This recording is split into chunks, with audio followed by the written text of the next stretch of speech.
Welcome, welcome. You're here with Luminol on the Wall. I'm Becky. And I'm Bevy. And hello, sister. Hey, Bex. How's it going? It's good. I'm wearing your hoodie. Hoodie. My hoodie. And it is cozy. So cozy. So, there's that. You know what? Went for a walk in it once at the dog park, yes, in case you're wondering. And I met my friend Marcy and Mike. Mike is not a fan of my hoodie. Can you believe that? Yeah, I can, but what? No. Well, I like it. I'm the one who got it for you, obviously. Right? Yes. I felt very cute and comfortable. Mike does not like it. Why? What was his, hang up with it? I don't know, actually. I have to ask him next time I see him. Yeah. Yeah. Maybe he's never worn an hoodie. Yeah. And that is why he does Mike, not understand. You've never had that experience of an hoodie. Yeah. Have you? And then if you haven't, you wouldn't know the gloriousness of it. Yeah, so do we blame you for your hatred on the hoodie? No. We just think you're wrong and just unknowledgeable about this matter. That's right. And anyone else who also does not like the hoodie, I doubt you've tried it. Yeah, I feel like it's self-explanatory, but it's like normally when you wear a hoodie, you need a blanket, right? This one's like 2 in 1. You know, now that I'm thinking back on that conversation, specifically with Marcy, it was the fact that I was wearing it out in public. Oh, well, that makes a lot of sense. You know, now that I'm actually just going back. Sense. Yeah, I was shoveling. Yeah. And I didn't hear my phone ring, so I was late to go to the dog park, hence why I just left with it on. Yeah, I mean, I don't know that I would wear it out in public myself. So I get it. Yeah. Maybe that was his hang up. Hey. I'm pretty sure that was it. So let's run a poll here. Okay, guys? To hoodie? To hoodie in public or to not hoodie in public. So just so you know where I stand, anyone who's listening, I actually don't wear it in public. Oh, get over yourself. Except for those circumstances. You did that one time, and that's enough, Becky. That's why Mike has judged game. You. Oh, my God. It was very cold, and I think I was the only warm person there, so suck it. Yeah. Suck it. I can see it. I mean, listen, I'm in your basement right now. We both are, obviously, and I don't feel the need for a blanket whatsoever, and normally I do. Exactly. I feel very content. I think it's a... Anyways, this has gone on 2.5 minutes longer than it should have. Mike, you're wrong about hoodies if you, in fact, just don't like them. But wearing them in public, well, we're going to run a poll on our Instagram, and we'll see what everyone says. My stance is that I'd rather be more comfortable than not. So if it takes an hoodie, I'll fucking do it. Nice. Yeah. I would not wear it out in public. I know you but wouldn't. I know I would wear it at home. And I might bring it in a bag to a football game. Pull it out if you need it. Exactly. All right. Well, Bev, I have more to talk about. I am learning how to Warhammer. You are learning how to Warhammer, sis. Warhammer. Now, this is not my normal genre of things to do, but I'm pretty good at it. Yeah, you got lucky. You get lucky with the dice rolling, right? Yeah. 6s all the way, baby. 6s all the way. 6s are always good. High numbers good. Anyways, it's actually so much more fun than I thought. You're staring at me. I'm just listening contently, honestly. I don't doubt that it's kind of fun. I mean, my husband is into it. Not as much anymore, but he definitely has a collection. Yes. His brother does. Jamie's brother does. Jamie now does. You've gotten roped into it. It's been around for decades. Long time. Obviously, it's a fun game. It's a fun game. Yeah. Very intricate. A lot to learn. A lot to the lore. Yeah. Yeah. Yeah. Yeah. Yeah. Kind of cool. Yeah, totally. So, I also wear my hoodie while playing it. So, there you go. It's in my basement as well. But, all right, Bev, we have a pretty interesting case. A little bit about it. How weird is it to hear a child possibly kill another child? It's weird. It's weird. Yeah. It doesn't seem right. I mean, no murders are right, but children are seemingly more innocent. Yes. All right. Well, that's all I'll allude to. Okay. So we got a child killer. Nice. Okay. Well, then we'll get into it. Yeah. Get on with it. So, Alyssa Bustamante was born on January 28th, 1994, in Missouri to her 16-year-old mother, Michelle, and father, Caesar. Eventually, Alyssa ended up having 2 younger brothers and a younger half-sister. And throughout her life, her parents struggled with drugs, alcohol, and committing crimes. And oftentimes, their grandparents, Gary and Karen Brooke, were the people that helped them through these dark times, often helping the family financially when they couldn't afford rent or basic necessities. Now, eventually, her dad, Caesar, ended up going to jail for 10 years for assault. And at this time, Michelle, Alyssa's mother, decided to break it off with Caesar and move to California to be closer to Gary and Karen, her parents. Gary and Karen ended up buying a trailer for Michelle and the children to live in. However, it didn't take long for them to realize the extent of Michelle's addiction and just how bad things had really been back in Missouri. Yeah, like states away, she could kind of hide. Yes. It a bit like the day-to-day struggle, but yeah, must have been pretty eye-opening for them. Yeah, they realized Michelle was like a full-blown addict who would often leave her children to fend for themselves. And based on her behavior, it was clear that the kids required a more stable environment. So in 2001, Gary and Karen sought advice from the sheriff, who then advised them to apply for custody of Michelle's children. And in 2002, that's exactly what they did. At the time, Alyssa was 8 years old when she and her siblings moved into their grandparents' home. Now, Gary and Karen were both known for their strong Christian faith and stable lifestyle. They took on the responsibility of raising the children in an effort to provide them with a more secure and structured environment. Initially, Karen Wow, Bev. Karen and Gary wanted to homeschool the children, but it quickly became clear they needed more diversity and socialization. Now, this move into public education proved to be a good move for most of the children, but while Alyssa's 3 siblings transitioned smoothly, Alyssa did have a much harder time. Sometimes she would behave more like a 4 or 5-year-old, and because of the horrible things she experienced before the age of 7, she didn't really trust any adult, including the teachers. And this was incredibly hard for Karen, who began to experience panic attacks and emotional stress as a result. So eventually, Gary and Karen decided to uproot the entire family and move to St. Martin's, Missouri for a more simple, low-key life. There they worked a low-level farm, caring for horses, thinking that this calmer way of life might just help everyone. Now, I almost said Garen again. Can we just let's just create a couple name right now. Bev is clearly struggling and needs to make Garen happen. Garen needs to happen, okay? So, Garen. No, you cannot. You cannot. I cannot. No? I can't take you seriously. I have a question. Way. Yes. If you and I, because we're a duo, what would be our couple name? Oh. Becky and Bevy. I mean, our names are very similar, so... Let's go Rebecca and Beverly. Beckerly. Beckerly. Oh, no, that would be Becky and Beverly. Bevica. Oh, Bevica. Or Beckerly. Which one do you like more? Oh, Beckerly or Bevica. Bevica kind of sounds like some, like, we're a little maybe like more snooty. Bevica. Hi, we're Bevica. Yeah, that's exactly what I was imagining. Okay. So what was the other one? Beckerly. Beckerly. Hello there, Beckerly. Hey, girl. Yeah, that's our more vibe. Rebeckerly. Rebeckerly. Okay, Beckerly's better. I'll give it to you. Thank you. Anyways, Becky's not letting me make Garen happen, but in my heart, it's what's happening. Okay, everyone? Yeah, we can tell. Just know. So, after Garen and their adopted children moved. No. Okay, after Gary and Karen moved, Michelle showed up after being estranged from the children for quite some time. And Alyssa was so happy to see her mom because she had been hoping that this time her mom would stay. But instead, Michelle left again, and obviously this crushed Alyssa. The abandonment was just too much to take. So, at the age of 12, Alyssa attempted suicide by taking an entire bottle of Tylenol.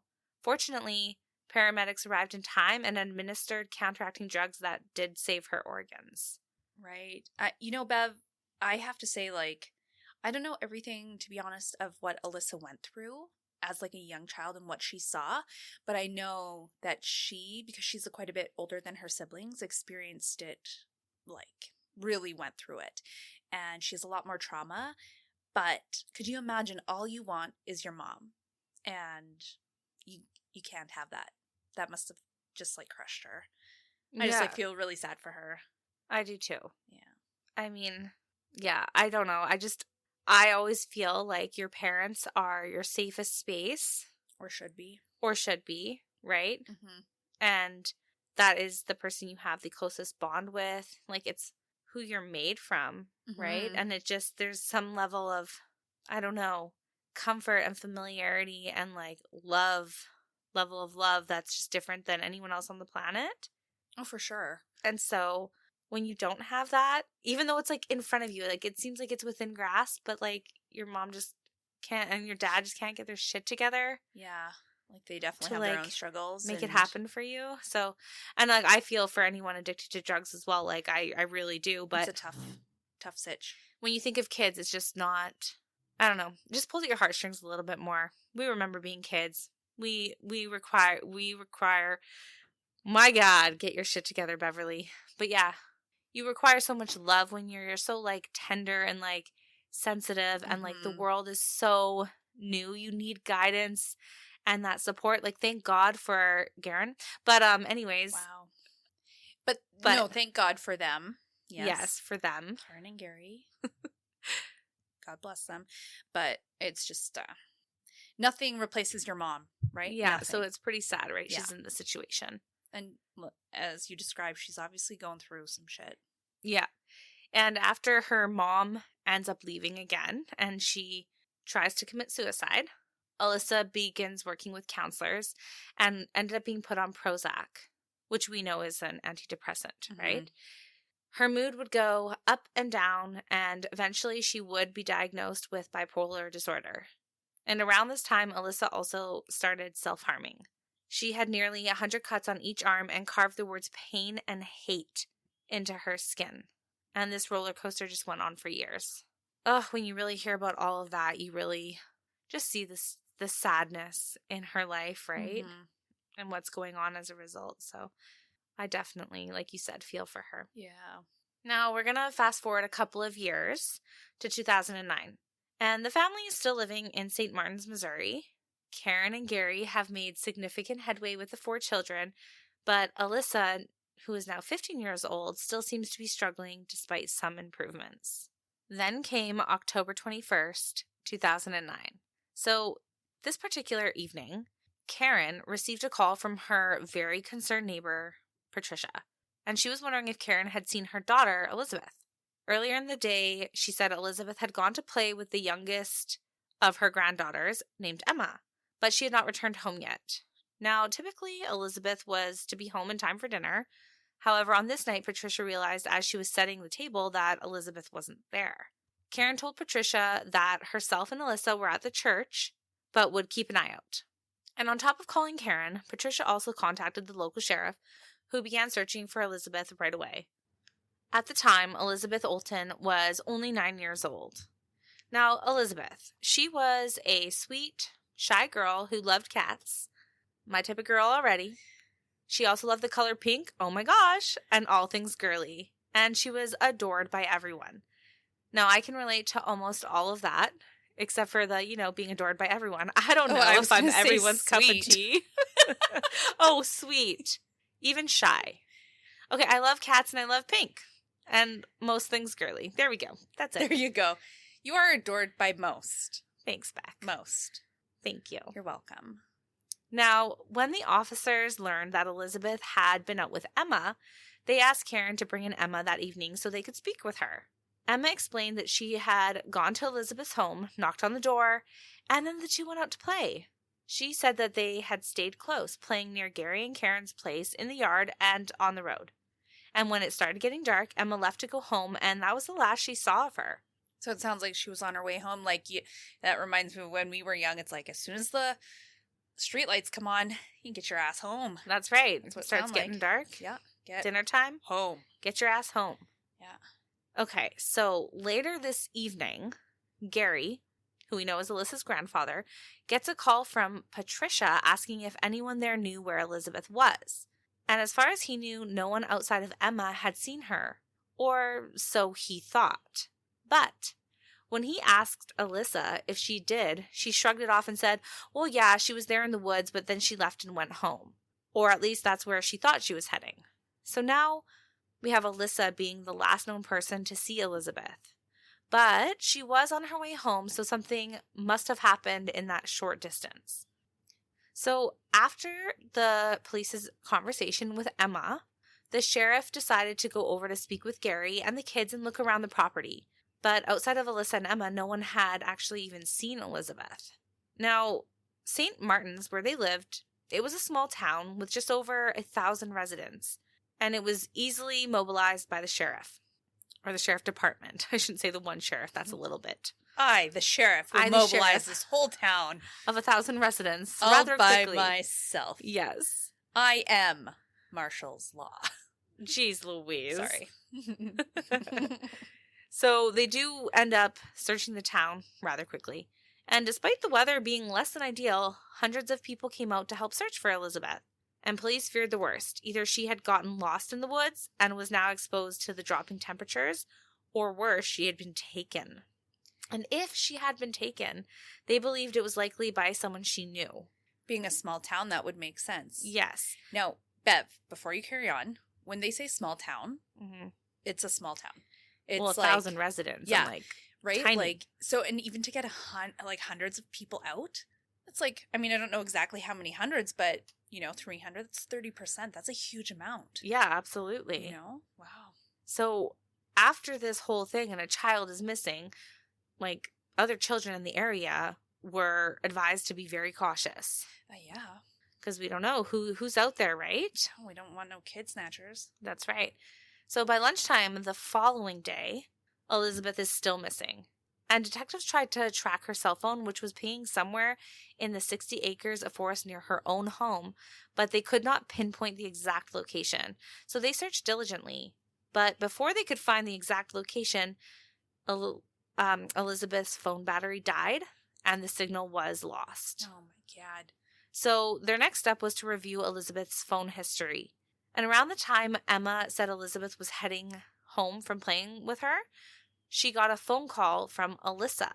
And despite it being dinner time, it did seem that Elizabeth turned around once receiving Alyssa's phone call. Detectives also learned that Alyssa had skipped school on October 21st, which is the same day that Elizabeth went missing. Yep. And the bus driver confirmed that she got on the bus, but she was marked absent from all of her classes. And when the school called Garen that was an actual accident. You can see why I wanted to make Garen happen, Becky.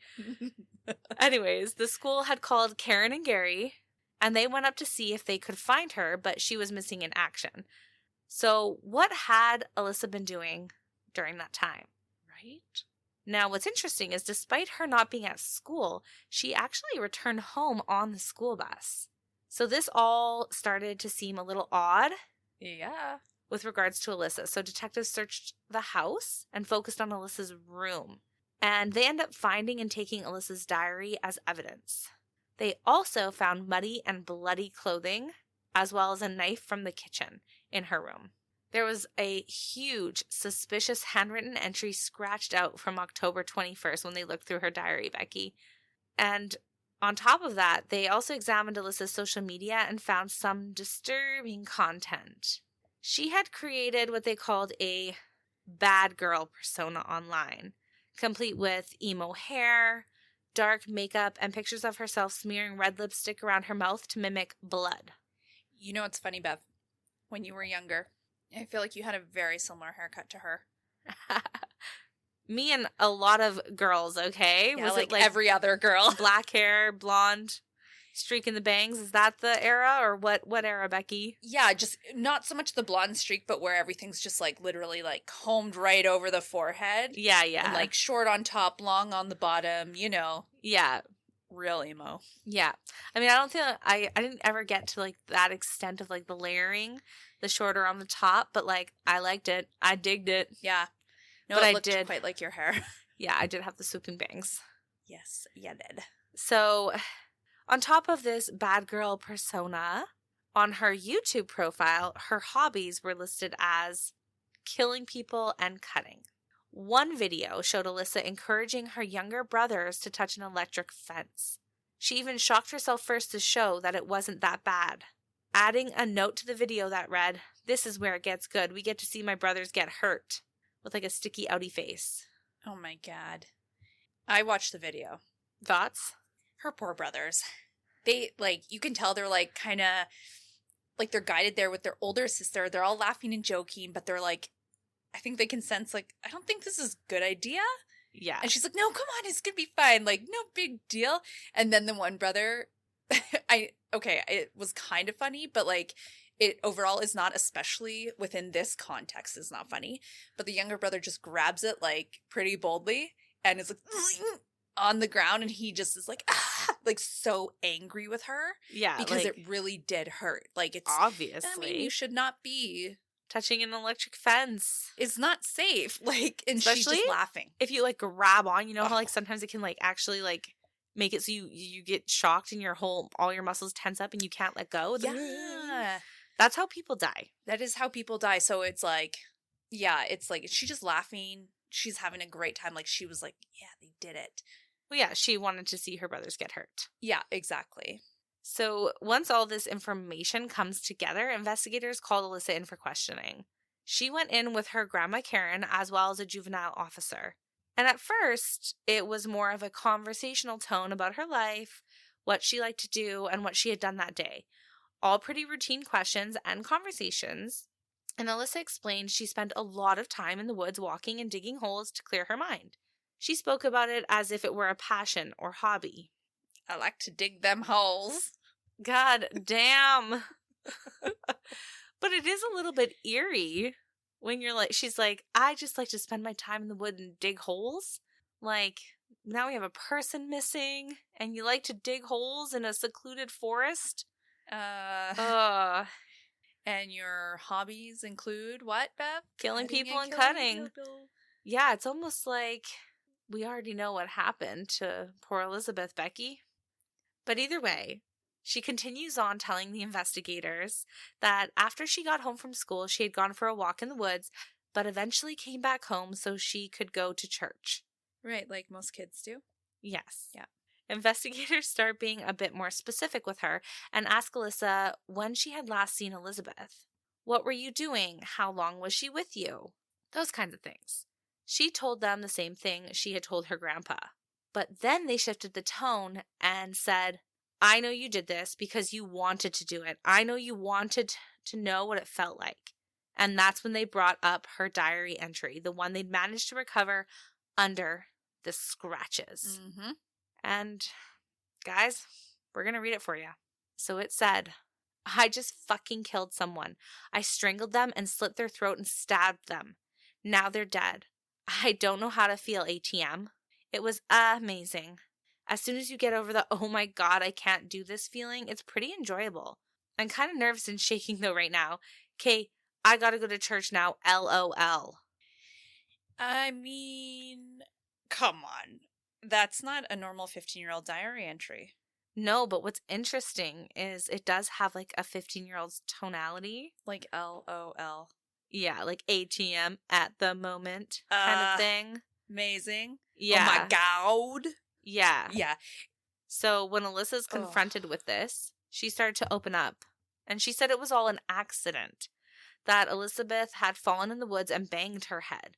And of course, detectives don't really believe the accident story. So they ask her, will we find her in the woods? Will we find her with her throat cut? And after a short silence, Alyssa replied, yes. That was the moment Karen realized her granddaughter had killed Elizabeth Olten. She collapsed in the interrogation room and completely broke down. And after watching her grandmother's reaction, Alyssa was visibly upset too and was crying. She then told her grandma she could leave.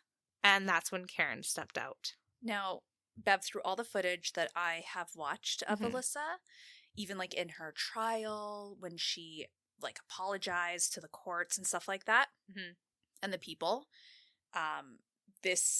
when she saw her grandma break down, this was like the only time that it felt like she was showing like genuine emotion. Right. To any of this. And it was like watching her grandma just being like, Oh my God. My granddaughter is the worst.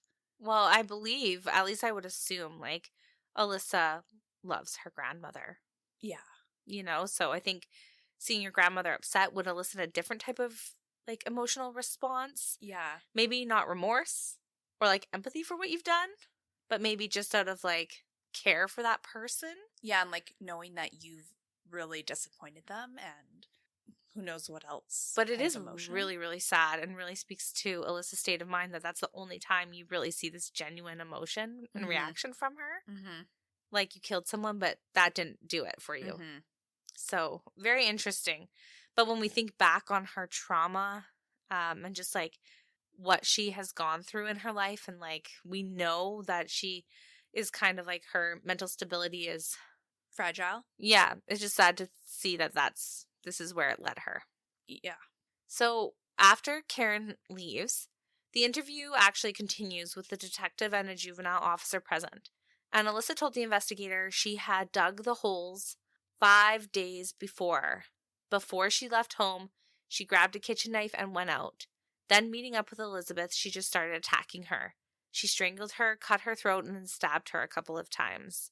She also lit a fire on Elizabeth, but when she realized that it was going to take too long, she then rolled Elizabeth into the creek to put it out and then put her in the grave that she had dug 5 days prior. She then went back home, washed the knife, left it in the sink, cleaned up to go get ready, and went to church. Alyssa eventually agreed to show the detectives where she had gone in the woods that day. She led them to the 2 holes she had dug, and in one of those graves was Elizabeth Olten. Once Elizabeth was unearthed, the true brutality of her murder became clear. She had been beaten, stabbed 8 times, and strangled. Alyssa didn't even stop there, because she had also slit Elizabeth's throat from ear to ear, Becky.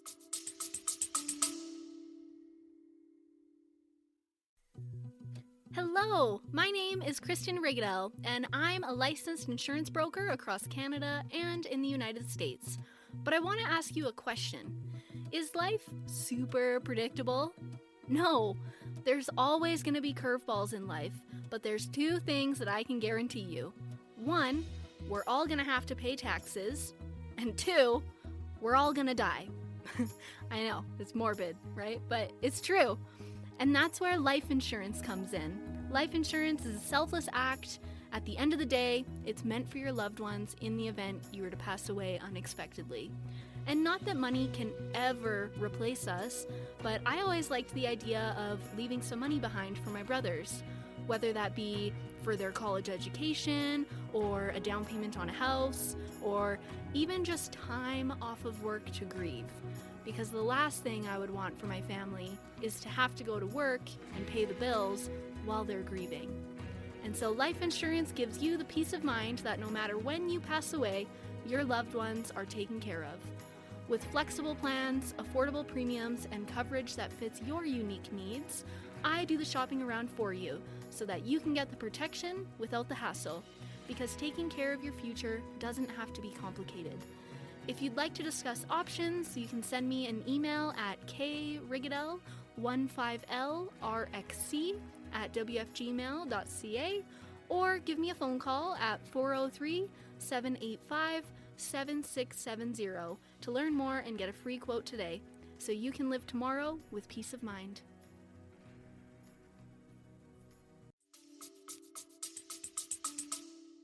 Honestly, like that's so brutal, and like to sit here and think that a 15-year-old girl could do that to someone. I almost don't believe this case because it just seems like it couldn't happen. I know. You know? I do know. It's just, like, warped. Yeah. Especially, like, I was thinking what I was doing when I was 15. Like, you know? Yeah. Definitely not thinking about that kind of stuff. No, I just And going honestly, to high school, working a part-time job. Poor Elizabeth, too. Like, she's 9. Yeah. She's so young, so impressionable, so easily manipulated, and probably just, like, so tiny. And, like, you think, like, she gets a call from her friend's older sister, you know? Can you imagine if one of my friends had maybe called you and like, hey, Bev, you want to come hang out? Yeah, I wouldn't even think twice. I'd be like, sweet. Oh, Like, is my sister going to be there? oh my God. Am I hanging out with the cool older kids? Yeah. Right? Yeah, no, totally. That's what you're thinking at that age. Yeah. Like, you're excited Mhm. to be a part of, like, I don't know, the cool group that's older than you. Like, everyone older than you kind of has this, like, cool vibe. Cool vibe, you know? Yeah. Now, we think it's very disturbing. Mm-hmm. And a psychologist reviewing the case noted just how truly rare it was for a young girl to kill another child in such a violent way, stating that the decision to cut Elizabeth's throat showed Alyssa's dark desires and that she was just a ticking time bomb. If she hadn't killed Elizabeth, she likely would have killed someone else eventually. Right. Oof. I think the other thing to note is just, like, not just the brutality of the crime, but how it was absolutely premeditated. Like, so premeditated. Yeah. Yeah. So, like 5 days early, she dug holes, Bev. Yeah, I know. Like, she planned this out to a T. Even had somewhere to be after. Like, she had, what is it? Oh, God. Church. Yeah, what is it called? Oh, my God. Like, when someone... Alibi. Oh, yes, there it is, Becky. She tried to even, like, create an alibi, right? A little bit, yeah. Like, and of course, like, the most wholesome thing, like, in our last case, remember, like, I've gone to this church for, like, what was it, 15 years? I'm in the choir. Like, the most wholesome thing to use is, like, an alibi or, like, to show how good of a person you are. Yeah. Like, church, religion. Come on. Yeah. Oh, my God. But it's, like, the exact opposite. Yeah. Of what you're, you know, like, you have this wholesome vibe, and then, like, on the opposite, complete opposite end of the spectrum, like, a murderous vibe. Murder. What the fuck? So, for her crime, Alyssa was charged with first-degree murder of Elizabeth Olten and was arrested. And in court, Alyssa surprised everyone when she pled not guilty. While awaiting her trial, she remained incarcerated. And while in custody, Alyssa began self-harming, this time using her own fingernails. She showed signs of anxiety, depression, and having suicidal thoughts. She was then placed on suicide watch and received psychiatric care and evaluation. Also, they made sure, Bev, her fingernails were as short as possible. Like, I'm not saying that to be funny. No, I get it. But they literally were like, okay, well, now we got to make sure her nails are so short. Yeah, like, you could hurt yourself significantly by scratching yourself if you really wanted to. Yeah, for sure. Wow. So... Yeah, so despite her being only 15 at this time, the court decided Alyssa would be tried as an adult for first-degree murder, citing the level of planning and her understanding of the consequences as the reasons why. Yeah, that tracks. Now, in the evidentiary hearing, there was a debate about whether Alyssa's confession should have continued after her legal guardian left the room, and if any of her confession was admissible in court. However, because the juvenile officer was present and Alyssa was aware of her rights, it was fair game until the defense team realized there was misconduct of the juvenile officer. So parts of Alyssa's original confession were ruled inadmissible due to the juvenile officer's conduct. So let me tell you what the juvenile officer does, like what their role is. Sure. So first of all, they are basically there to make sure that the investigators, like, don't cross the line, you know, don't use any funny business tactics like completely lying, you know. They're there to advocate for the youth. Right. That's in there. But what's part of their role is to not, like, impede in the investigation. Or to sway it one way or another, like to remain neutral. Absolutely. And unfortunately, she did not remain neutral. She interjected herself in the investigation, and she was seen on and heard on camera saying things like, just be honest. If you know something, then say it, okay? And some of the other comments that she made alluded that Alyssa was a minor, and whatever she admitted, the consequences wouldn't be too bad. So in court, Alyssa's attorney explained that in the moment, this officer could have led Alyssa to believe her consequences would be lighter as a minor if she told the truth, instead of staying silent or asking for an attorney. Right. So she could have swayed Alyssa one way or the other, like you said she's not supposed to do. Exactly. She is just there to make sure the rules are followed by the investigators. And be an advocate for that person. Yeah. But she obviously had maybe... like, she probably felt like Alyssa was guilty and was like, go ahead.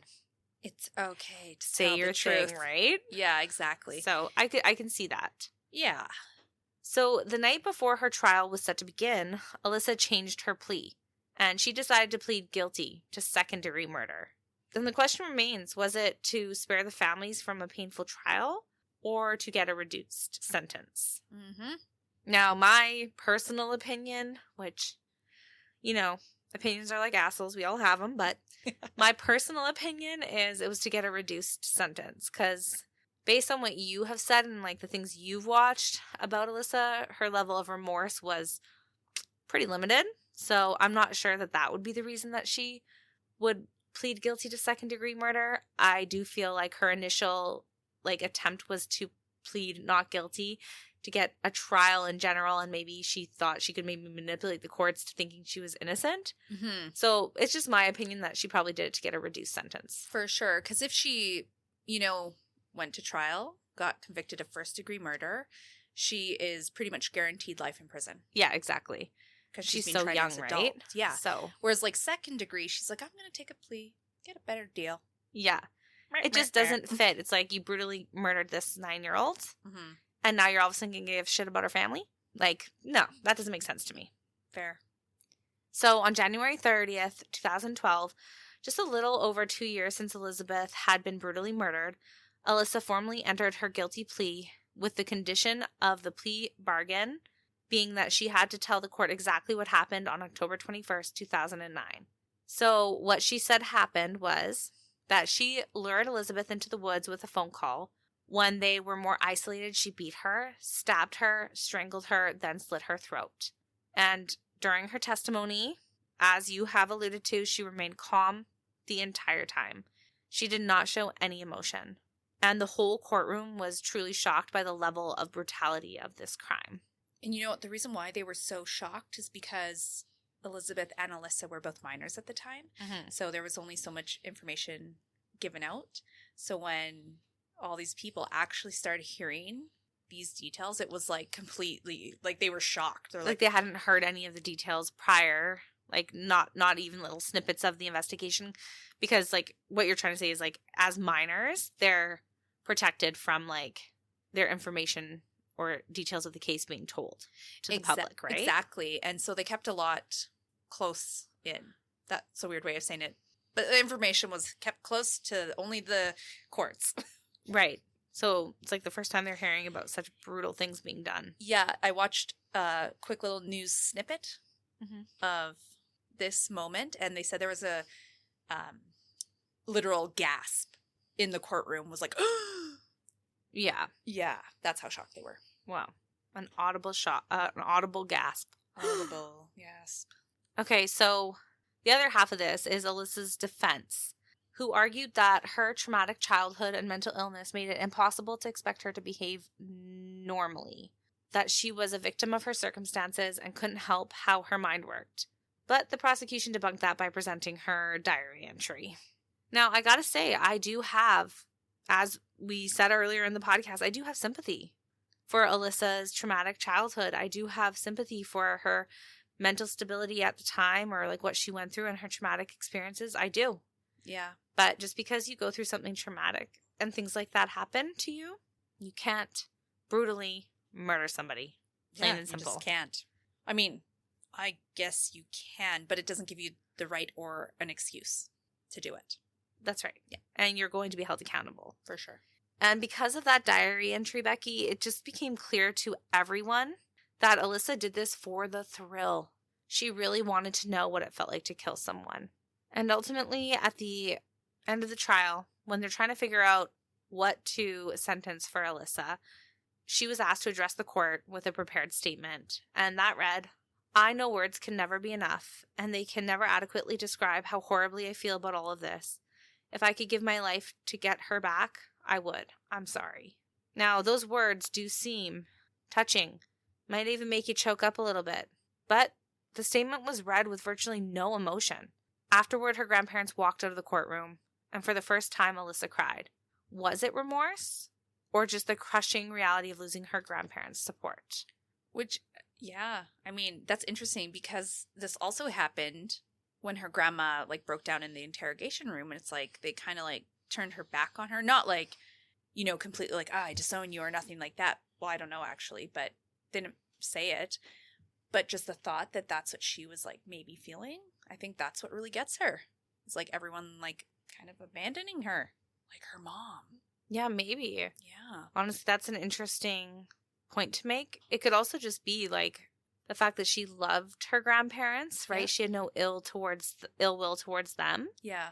And to see them upset by her actions, maybe that just hurt her. Like the one people that didn't abandon her. Yeah, for sure. To like be so upset by what she's done. Yeah. Now, I should say, in some of her interrogation, she did actually cry a little bit, like in moments when they were questioning her. And then sometimes she would like stop crying, stuff like that. And I can't tell if it was like her emotion or a manipulation tactic, or if like she was overwhelmed. like, yeah, or like, oh my God, they're catching on, like, because she kind of seemed like she was like, almost like not more mature, but like she seemed like she was older than she was for parts of the interview, just kind of like explaining stuff away, how to answer for everything at first, until they came at her with like, you know, her diary entry, like called her out, right? The hard evidence. Yeah, like I think she thought she was smarter than she was. Right. But in those moments, there was some tears, but I don't know. It's hard to say. Yeah, it's really hard to say with this girl. I guess that's why we pose the question to everyone and ask it ourselves. Was it remorse? Was it? Was it? That's the question of today's case, clearly. Yeah. So, Alyssa Bustamante was sentenced to 30 years in prison for second-degree murder, with the possibility of conditional release after the 30-year sentence was served, plus an additional 30 years for armed criminal action that would be served at the same time. Now, several months later, the U.S. Supreme Court ruled that juveniles who were charged with first-degree murder could not receive an automatic life sentence without the possibility of parole after 15 years. So after hearing this, Alyssa got a new attorney who argued her original defenders were ineffective. And Alyssa claimed that she would not have accepted the plea deal of second-degree murder had she known about that ruling. But, like, hindsight's 20/20. It happened You know after what I mean? you took the plea. And also, like, if we were ever wondering why she took the plea for second-degree murder, was it for the family or was it for herself? Well, after hearing this, you're like, It was for herself, Yeah, obviously. But the court found her original lawyers competent and believed she would have pled guilty to second-degree murder anyway to avoid the risk of a harsher sentence. See, they think what we dared. And eventually, the Supreme Court ruled on the same parole motion for second-degree charges in regards to minors, allowing juveniles the possibility of parole after 15 years. And now, because of this ruling, Alyssa applied for parole in July of 2024, but was denied. Her next parole hearing is in 2029. Now, even if she is granted parole, she still has to serve the consecutive 30-year sentence for armed criminal action, making her earliest possible release in 2059 when she'll be 65. Now, Elizabeth's mother, Patricia Priest, later settled a lawsuit against Bustamante. The agreement requires Alyssa to disclose and give any compensation she receives from media coverage of the case to the Priest family, which I think is just amazing. Like, she should not benefit financially from the murder of Elizabeth. That's ridiculous. Never. So I'm happy they did that. I feel like that should almost just be like an automatic thing. Yeah, like you shouldn't have to like apply for that. Yeah. That's kind of wild. Yeah.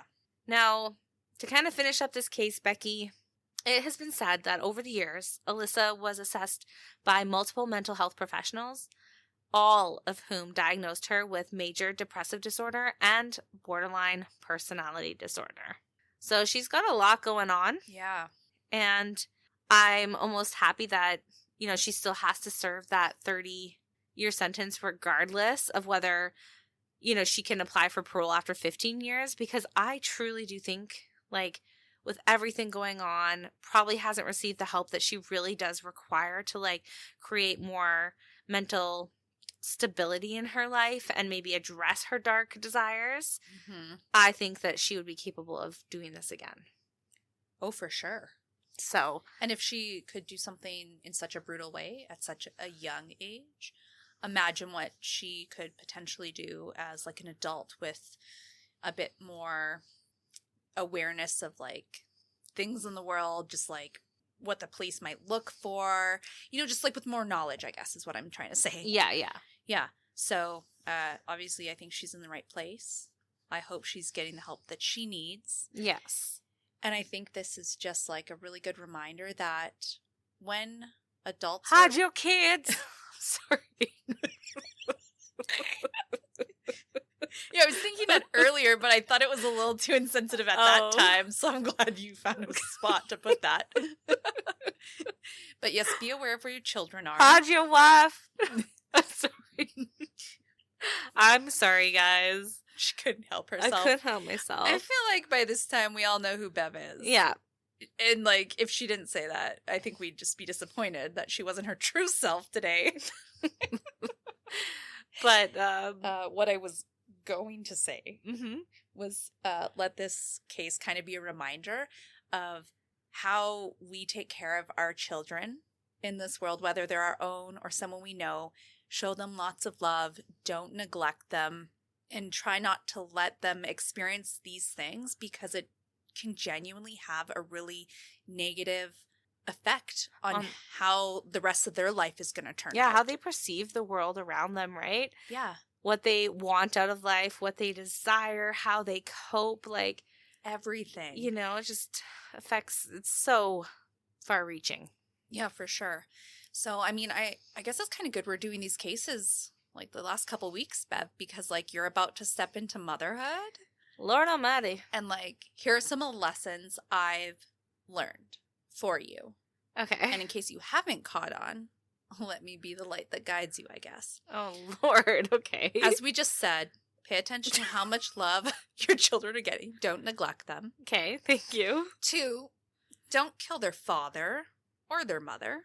Craig. Yeah, okay, Bev. I think you'd be like the bigger one to kill someone over Craig. Craig thinks the same thing, but like still, if like you never know. Money on it. To be clear, I don't think Bev would kill anyone. She has a heart of gold, but if I had to guess between the 2, it's Bev. Yeah. And then 3, don't invite someone into your marriage and let them get pregnant and kill them. That was very specific, Becky. Okay. Okay. Yeah. These are very, very. That one was very specific. Got it. Very specific. So don't get into that kind of relationship. Okay? How many more you got over there? No, that's about it. That's about it. You know, and take your kid to the dentist. But that's about all I got. All right. I do appreciate that, Becky. You're right. I should write a book. Yeah, absolutely. All right. Well, Bev, that was a very interesting case. It was a very interesting case. And before we let you guys off the hook, we just wanted to say a quick note to Elizabeth's family that we absolutely have a lot of compassion and empathy for what you guys lost in all of this. And yeah, our hearts just go out to all of you. Yeah, we're so sorry for your loss, for sure. All right, Beck, well, that's all I have for you today, so thanks for listening. Thanks for sharing.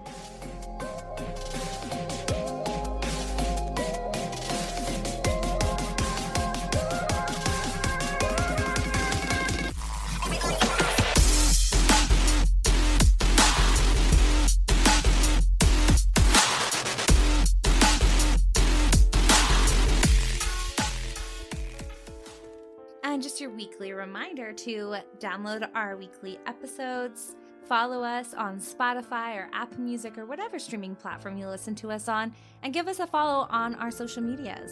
You can find us at Luminol on the Wall. Can't wait till next week.